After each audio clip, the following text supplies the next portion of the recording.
We are so lucky and fortunate to have with us Tricia Brouk. Tricia is one of the gems of humanity, and we just lucked out to have her with us today. Tricia has a company called The Big Talk, and The Big Talk is a fascinating initiative to help people find their authentic voice, their gift to the world, and to find voice for it. We're in a time of great tumult in the world. The world is in chaos right now. And this is really the time for envisioning, for rethinking what kind of humanity we'd like. How should we be with each other? The arts are critical to that. And so is the way we speak to each other. So I think we have one of the pioneers who's forging a new future with Tricia being with us here. So Trish, thank you so much for being here. Oh my goodness, I'm so honored to be here. Thank you, John. So I have so many questions for you, Trish. I just don't even know where to begin. But well, I guess I do know where to begin. I want to ask you about speech itself, about the process of speech. Why is it so important? What is it about the way we speak that makes a difference one way or the other? When you're communicating with someone through speech, through language, how you speak to them, the intention behind what you're saying, you have the opportunity to create good, evil, love, or hate. Mm-hmm. And it's your decision and your responsibility to choose how you're communicating in order to have good and love. Every time you have an interaction with someone, whether it is across the dinner table from your kids, you have an opportunity to be an influential voice for them, and everything you say is going to impact them. You have an opportunity as a teacher in front of your classroom to communicate in a way that's going to have impact for good. When you're across the table from your board, when you're at the boardroom table from your consultants or your employees, how you lead, how you communicate with them, every single thing you say has the potential to encourage them or discourage them. And if you're on a huge stage and you have 2,000 people, 20,000 people in the audience, your influential voice can have the ripple effect that will change and even save a life. The simple part of communicating when you're across the counter from your barista or from your checkout person. I'll tell you a story. In March of 2020 in New York City, it was scary here. And if you've ever grocery shopped in New York City or in Manhattan, they're very small. The aisles are very close together. You cannot social distance. And we barely had masks. And I went to the grocery store at 5 a.m. because in my neighborhood, our grocery store opened up 24/7 so that people could stagger when they shopped. Right. Wow. So I would go to my grocery store in my mask, and Pamela is there in full hair and makeup, lashes, mask. And I would come up to the checkout with my basket of food, and she would say, "You need another avocado. I can see that you're making enchiladas tonight. Let's go get another avocado. Come with me, Tricia." And she made me feel so seen and so normal at a time when nothing was normal. I will forever love Pamela, and she will forever be an influential voice in my life. And she wasn't speaking on a stage. She wasn't leading a team. She was using her voice that was authentic to her in service of me. That's the power of speech. That's sweet. Well, the burning question is, how are the enchiladas? Oh, they're great. I make good enchiladas. Okay. And excellent guacamole. Oh, okay. I'm a big guacamole fan too. So there we go. All right. So I'm going to link what you just said into something else about why I wanted so much to interview you. And it has to do with authenticity. We speak what we are, right? And there's something about speech that's both it minds us, it brings out things we didn't know, but it also projects. So it goes inward and outward. So if we're a person who authentically is a kind, compassionate person who's trying to be of service in the world, that kind of authenticity needs voice, right? And you embody that, Trish, and that's really why I wanted to, do this interview, because I want people to see that the process of refining one's speech is also a process of refining the best part of you, right? And so I think what you're doing is critical, and you've taken that on as not only a mission, but you embody it, right? So you are a living example of what we often talk about, but we don't see very much. So I want to thank you for that, because you're walking the talk. So all right, so there's that.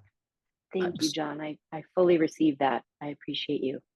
Well, no, thank you very much. So now this is where I'm going to pull a little bit on that piece. Can you talk about that part? Because when I hear you speak, I feel like you're drawing from a deep pool. There's something that is guiding. There's something that is informing, and you're not just, I think it's clever that it's not small talk that your company, it's the big talk.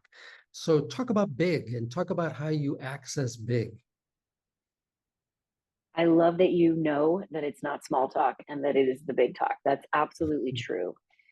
It's a big talk. Our mission is to be the most transformational and loving speaker platform in the world.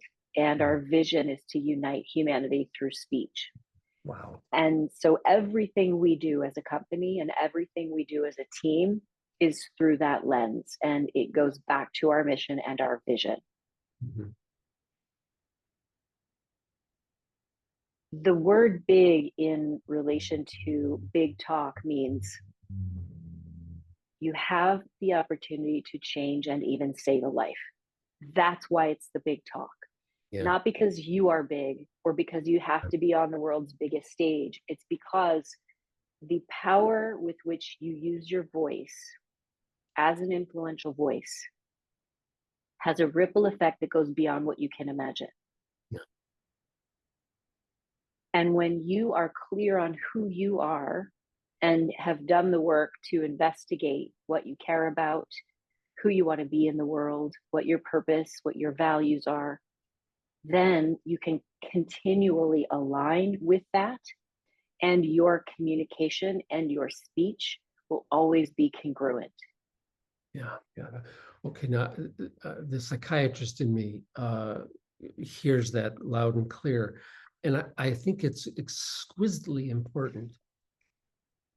I want to dwell on this a little bit longer, because you're a woman of practice. You are a person who has taken time to not only do the work, but value the importance of doing internal work to refine yourself. What is it?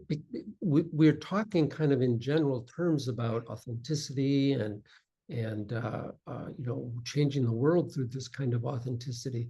But help us understand what it is that what is that exquisite thing that unites us, and how do you tap into it before you speak? Two-part question. What is it that unites us, and how do I tap into that before I speak? What unites us is that we are all one, period. And if you're watching this, you can see behind me, Your Voice Matters on my screen. I truly believe all voices matter.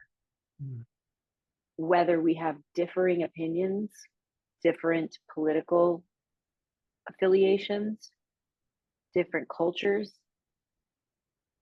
I respect you and I give you the dignity that you deserve, because all voices matter. And It's not always easy, but it's important.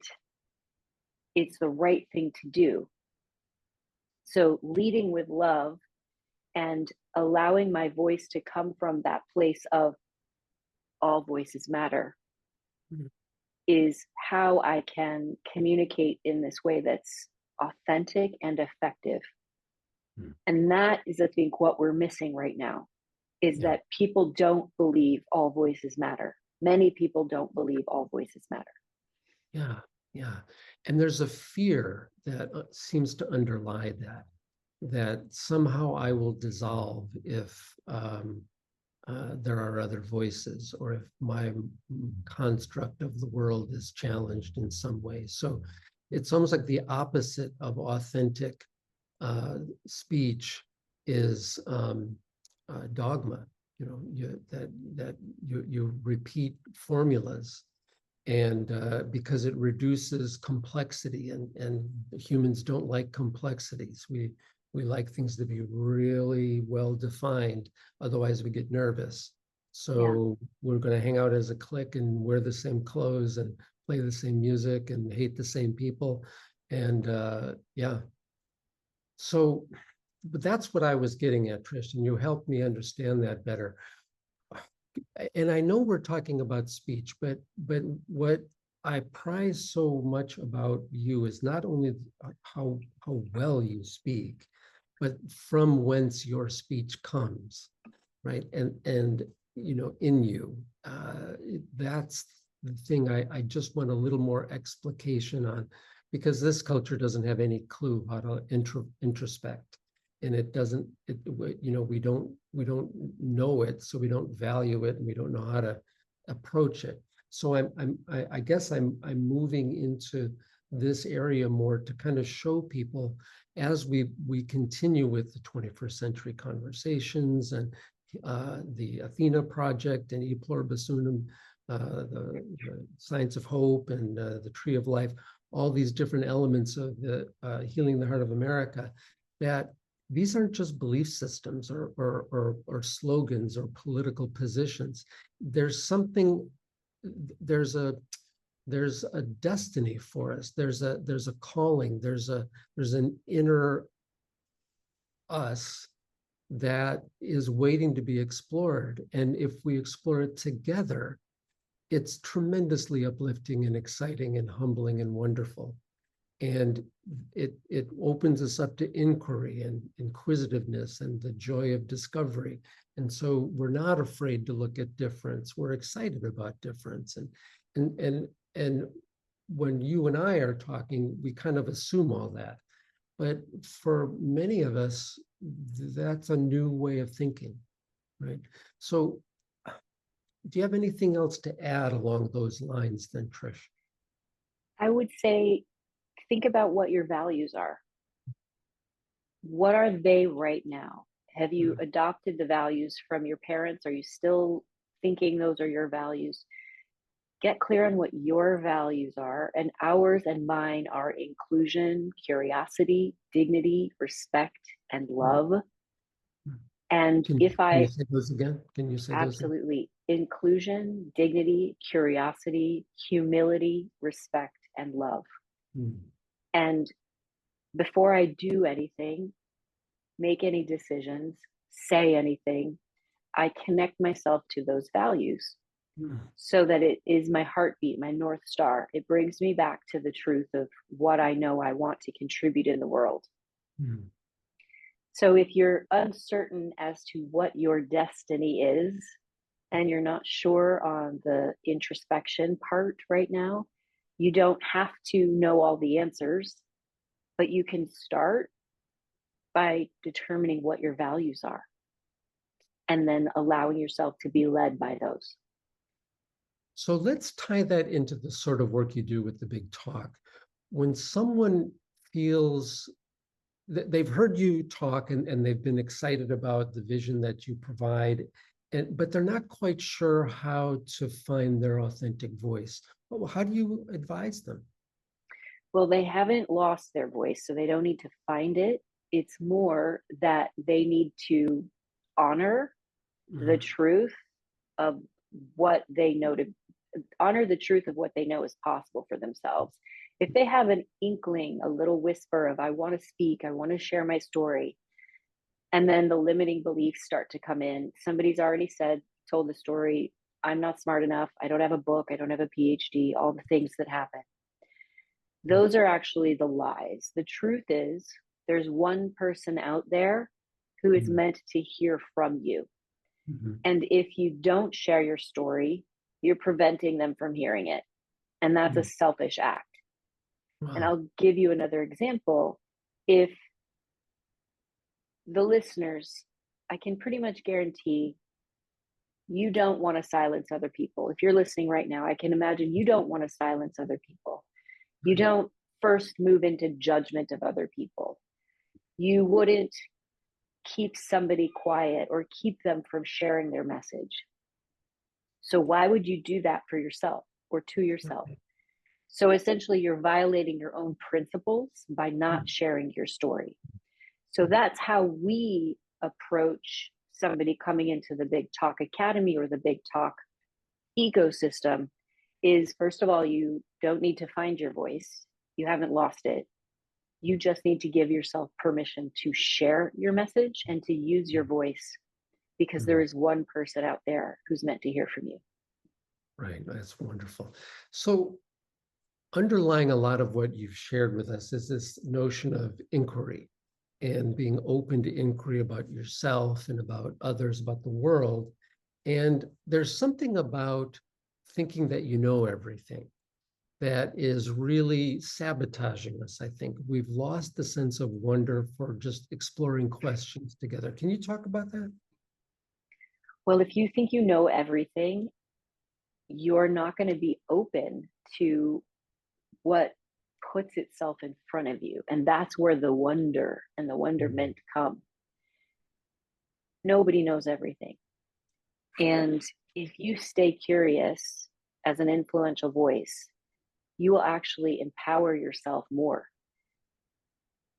You will learn more from the people who are coming into your world. And that's where the whole every voice matters comes into play. Interesting. Why do you feel that way?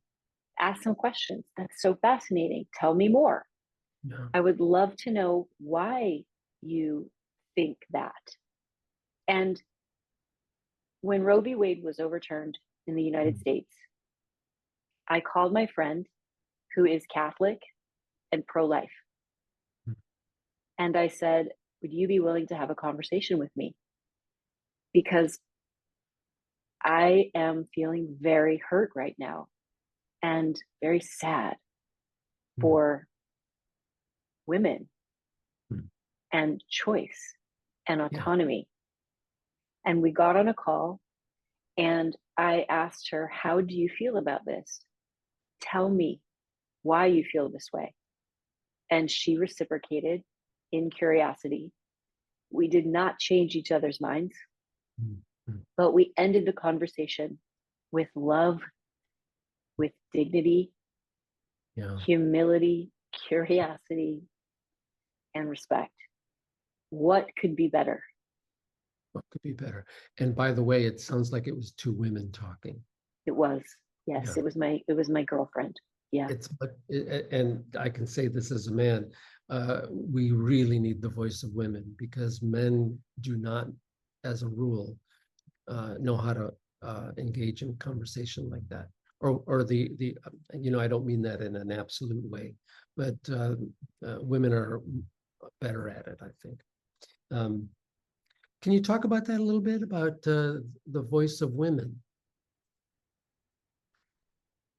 Well, right now, and we're recording this on May 14th in 2025, the voice of women are needed more than ever.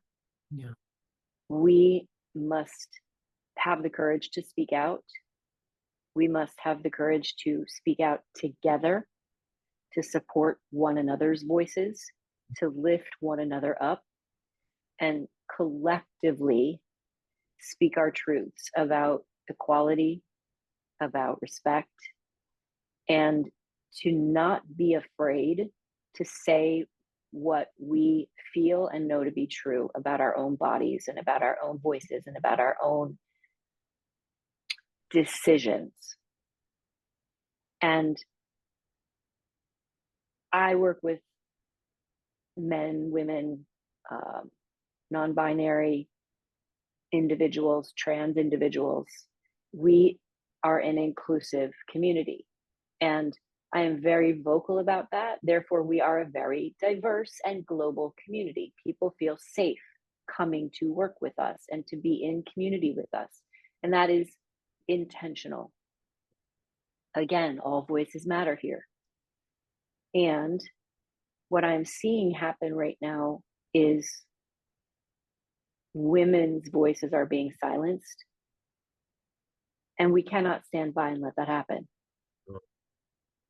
And so if I can speak to you, John, and on this platform in a way that encourages and empowers other women, that is what I will do. And I will speak out strongly. I will speak out intentionally in order to model that it's safe and it's okay for you to do that as well. Yeah. Tricia, again, I want to pull more from you on this point. And again, it's a little theoretical, but I also want your experience of this as well. What is it that causes influence? What causes the change in someone else from our speech? Like, let's assume we're having a conversation about something that either I don't know much about, or I have a fixed but uneducated opinion, and it's harmful in some way. What is it about what you say, the way you say it, the intentionality of your speech? What is it about speech that influences? And the reason I'm asking it is because that might tell us a little bit about one of the ways to bridge the gaps that we're experiencing, that it just doesn't seem to be enough to, parrot back and forth partisan platforms. That seems to just, create more polarization. So I'm looking for what are the conditions of the speaker and the listener for there to be change? I think there's a slight nuance between opinion and point of view. If I share my opinion, it might stop you in your tracks and put up a wall.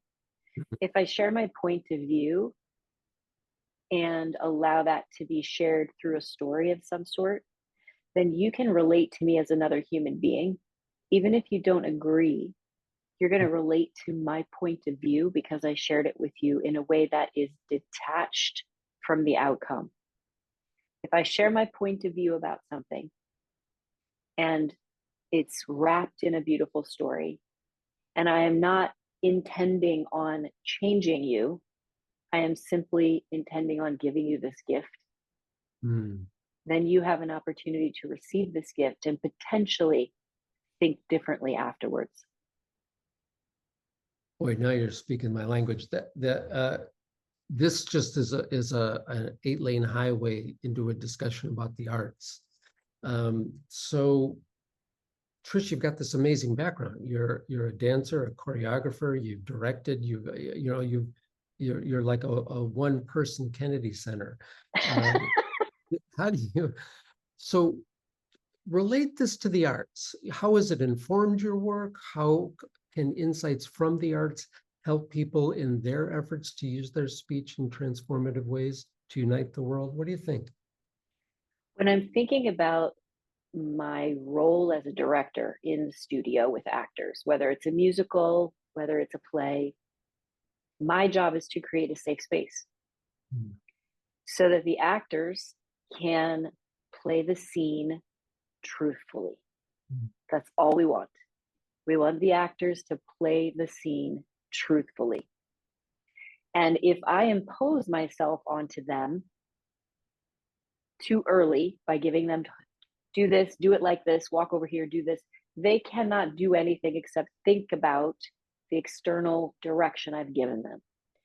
But if I sit back and I have created a space where all voices matter, all ways of working matter, all decisions about how to play a scene matter, they will play the scene truthfully.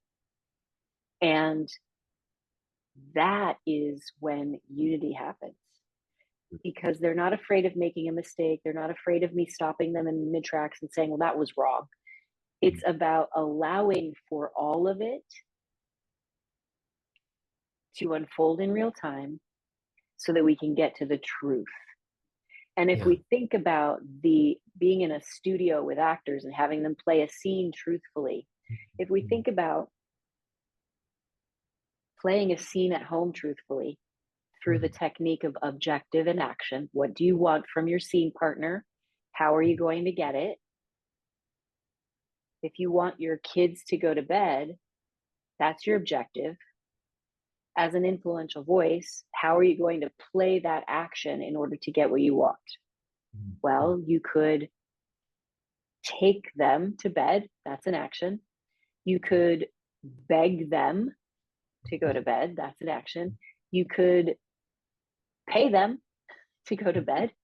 So this is the truth of the moment. If you want your partner to take out the trash, that's your objective. That's your scene partner. How do you get them to do it? You could nag them. You could seduce them. You could ask them. And this is the nuance and the masterful way of being an influential voice that goes back to directing and acting and art. Okay. So I was caught up in the taking out the garbage part, and like, how do I, because I wind up taking it out all the time. But so how am I influenced to get there? So now let's pull on the arts a bit. How does art change us? How does it elevate us? How can it help save the world? How can it help with uniting humanity? Oh my goodness. Art is everything. Art is the deepest connection to our soul. It is how we access emotion. It is how we think bigger. It is how our awareness in the human form can directly connect to source and universe. It is magic. It is profound. It is humanity. It is life, blood. It's everything. I mean, I'm an artist. I grew up a dancer. Being able to communicate with my body from a stage to thousands of people, knowing that I could inspire them to feel better while they were in that theater, knowing that my connection to the Philip Glass music, to the Saul LeWitt film that was projected onto the screen in front of me, that all three of those components were creating this magical cocktail of art and transformation. It's everything. There's something about beauty, the nature of beauty, that it's both the beginning, the middle, and the end of authentic growth. It starts with a recognition of some beauty that ignites a thirst for more. And so then the process becomes an exploration of it and is an end in itself. But then we wind up with a life of beauty, you know. So and I want to just touch on this quickly, because beauty is also doesn't necessarily mean beautiful. And I think that's a really specific specification that I want to make, is that the idea of what people consider to be beautiful is not what I consider the beauty of art. The beauty of art might be ugly, but it makes you feel something and it takes you to a new place because it is art. Yeah. Yeah. That's beautiful. That's beautiful. You know, in my work as a psychiatrist, you know, people will say, well, how can you listen to these traumas? But there's something universal about the integrity of people's yearning, where people want fullness, they want wholeness, they want to be nurtured by life, and they want to give something back in an honest way.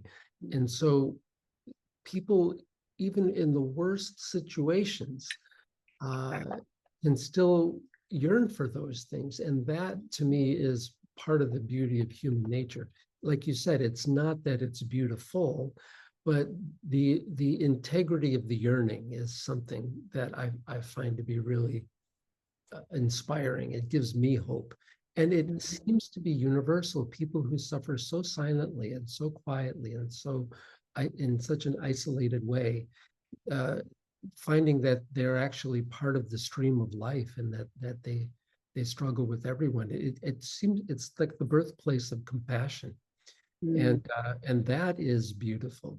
So again, the arts and speech and dance, they all bring us there, don't they, Trish? They do. I think that music, painting, poetry, dance, when you think about something that is creative, that can be generated through a human body, a human being, that's so spectacular. And every time I go to a Broadway show, I look around and I think, wow, people want to gather. They want to be in a theater. Or I go to the MoMA, it's packed. I live in New York City, and I have the privilege of being able to just walk to the theater. I don't have to get on an airplane or walk to the museum. But I am always awed by how many people are there, and all kinds of people. And that is something that unifies us and unites us. So, okay. I tend to get a little too theoretical and caught up in it. And that's a mystical bent in some ways, I suppose. But I've also got the other part, the granular part, where, you know, turning that into how am I with you in a conversation right now, or am I present for someone, you know, as they're struggling, and am I a compassionate presence that's listening?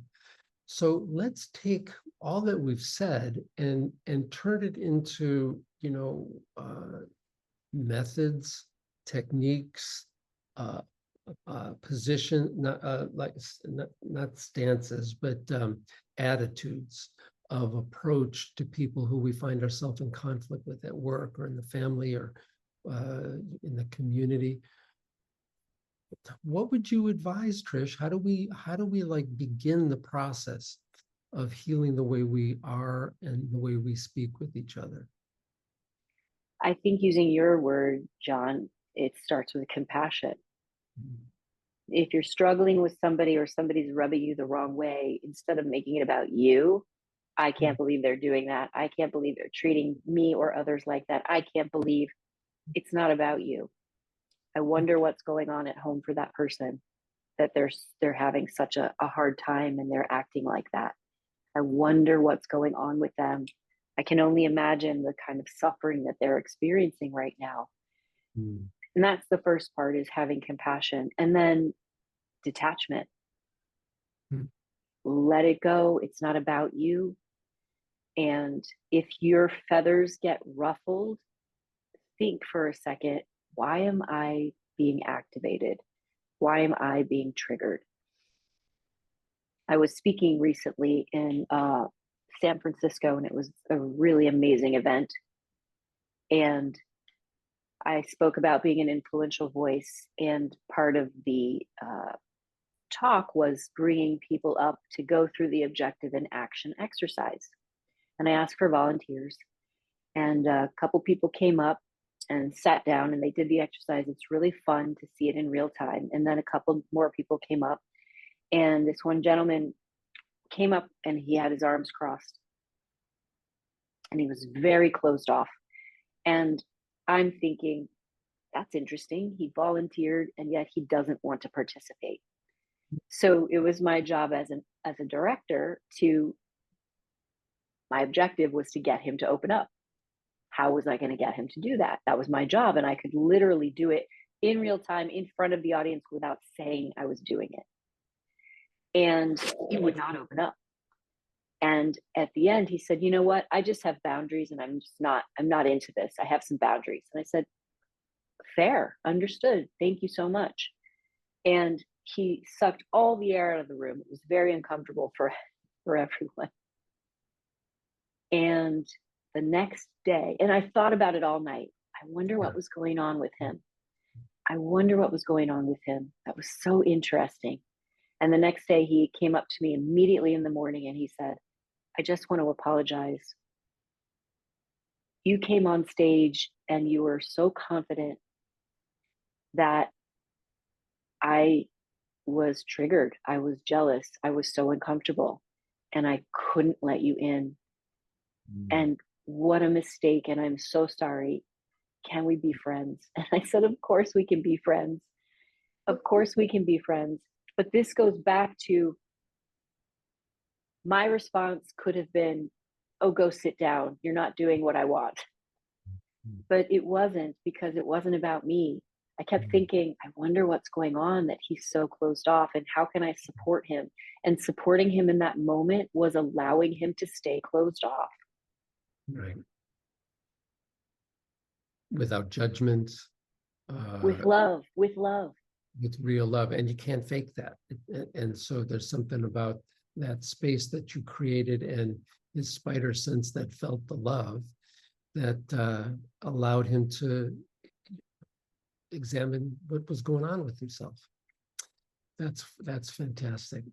You know, I've often thought that psychiatry is a lot of frustrated artists. That, you know, that people who didn't have the courage to you know, explore that vulnerable place of, you know, working on that dance or working on that scene, trying to make this scene authentic, you know, trying to make that expression on the canvas say what you're trying to say, you know. So yeah, we desperately need art. And the wisdom of what you just said, let's dwell there a little bit longer. One of the things that seems to be really another log on the fire of despair in the country and division is not providing space like that to just let people be what they are and to lovingly hold it, you know. You know, if someone's screaming in your face, it might be hard to do that, but it still is the work, isn't it? Any advice on how to get and stay in a place like that so that our speech reflects that? Well, I think it starts with getting still and listening. Getting still and observing your body. How am I feeling right now? Have I been activated by somebody? Is it about me? Is it about them? What's going on? And then moving into gratitude. I'm so grateful for this opportunity that I get to explore what's going on. And it's going to allow me to connect to this person in a way that I couldn't if I don't get still and I don't have gratitude. And then really giving yourself permission to recognize that we are all one and making a decision. Am I going to create suffering in the world or am I going to help alleviate suffering in the world? And if I choose to help alleviate suffering, that's going to inform how I communicate and how I respond. How can couples use these ideas to you know, there's the inertia and of habit and maybe even disdain or kind of cold, you know, everybody in their corners kind of feel. And you know, how does a couple bring this into their relationship? Well, I think you are the expert in this field, John. However, I will share what Joe and I do when when something is a struggle for us. We have this literal script. what you just did made me feel a certain way. I don't need you to do anything about it. I just wanted you to know. No judgment, just honest reflection on cause and effect. Yeah. Mhm. Yeah. Wonderful. Now, but that takes some discipline, it takes some agreement, and all right. Okay. Now, how about a parent to a child? How about like a teen who's like, everything you tell me is, you know, you know, the devil himself speaking, and it just gets me angry and leave me alone. I, by choice, did not have children. So I cannot speak to this, but I want to just say to all the parents out there who are listening and watching, I honor you. It's one of the hardest jobs. I cannot imagine what it means to raise another human being. And, the one thing that is true is that you have installed the buttons, so you know how to push them. And so you can unpush them. Mhm. One of the things, a couple more minutes, and then we'll start to wind. But one of the things we'll be doing right there, right in the other room, we're going to pick up on something that we were doing throughout the teens, the 2012 to 2020 till COVID hit. And that's having groups of people in our home from as many different backgrounds as we possibly could. And one of the things we called ourselves was uni-nauts. We're just exploring unity. Like, what does it feel like? How do you create it? So we had all kinds of stuff. We would have, all kinds of experiential activities or arts or sacred texts or poetry or jokes. I mean, and then food, of course, is a lot of food, and they were a blast. So we're going to start those up again at the end of the month, and just with the thought that we need as many lived experiences of joy and unity as we possibly can. So we've got some kind of anchoring experience in the face of the all that's going on right now. Yeah. And so people know it's possible, and then they have a thirst for it and they want to recreate it in some other way. So that's where what you do, Trish, is critical, because how we then present ourselves, what we make ourselves open to, the wonder of each other, and the beginning to trust that, and the excitement of discovery, and the fun of it, and the tastes of it, all of that. But having said that, I want to ask you something that has really been kind of tickling my mind here a little bit, and that is this idea about being too certain about things, right? And the unwisdom of that. We were talking about that a little bit before, because I know you've thought about this a lot. Do you have anything to share with us about, like, that the goal isn't to be smart and have all the answers? So what is the goal if none of us can be the holder of all answers? What is I the think goal? I think the goal is to be present. Hmm. Be present, stay curious, and lead and live from a place of love. So simple, and a life's work. Now, I understand you have a book about that coming up pretty soon.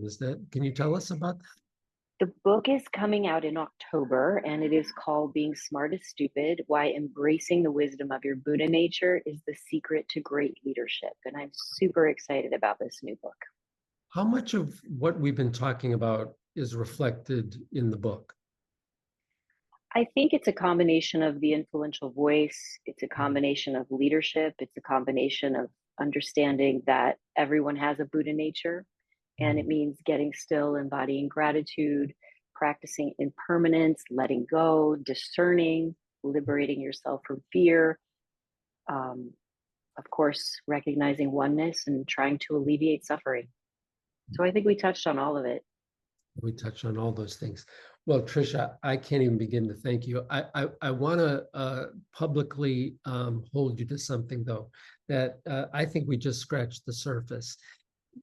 I want to ask if you'd be open to do this again, or maybe even many times. I would love that. It would be my honor.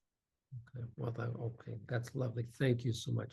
Well, I want to thank Tricia Brouk for being with us today, and it will be an episode of any one of the 5 themes. And until we get Tricia back, thanks everybody for joining us, and stay tuned.